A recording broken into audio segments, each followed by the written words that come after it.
Assalamualaikum warahmatullahi wabarakatuh. Jadi nyolong klarifikasi bacut mengenai tuduhan-tuduhan dan fitnah-fitnah terhadap kamu dari santri-santri dayah yang mejak bak rumah Imran Pasir dan bak rumah Cutbul yang nadi bulu, kan? Nyo kamu klarifikasi bacut supaya memahami leurung drone. Baik sampai katanya diadu domba dengan fitnah-fitnah dan tuduhan.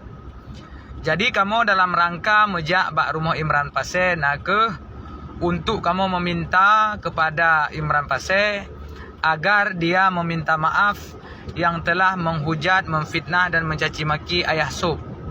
Jadi karena diji dituduh terhadap Ayah Sub, jino supaya ji baik mudah usaha dengan Allah, supaya ji baik mumasalah dengan umat Islam yang nadi Aceh.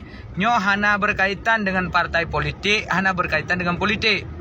Tetapi nyo mengenai tentang masalah yaitu harga diri ulama yang kadi fitnah.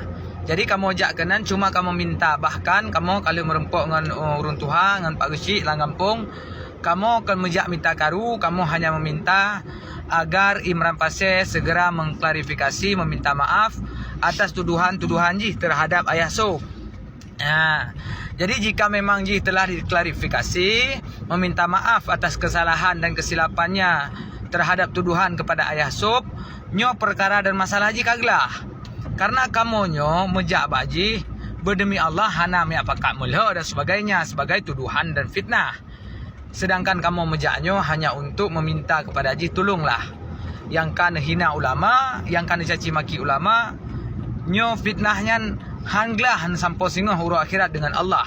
Maka kamu jak untuk kamu selamat beliaunya supaya udek gepi beraman, supaya udek gepi bekna susah-susah gepa yang kedua nyan sagai kamu minta.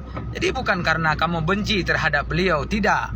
Justru karena kamu sayang ke beliau, maka kamu jak. Jadi ketika kamu jak dituduh kamu dengan berbagai macam tuduhan, nyo adalah satu propaganda karena nyo tengah musim politik. Jadi propaganda tersebut nyo untuk dipakai kedanyo bangsa. Nyo berhati-hati dan waspada kepada kedanyo Bandung.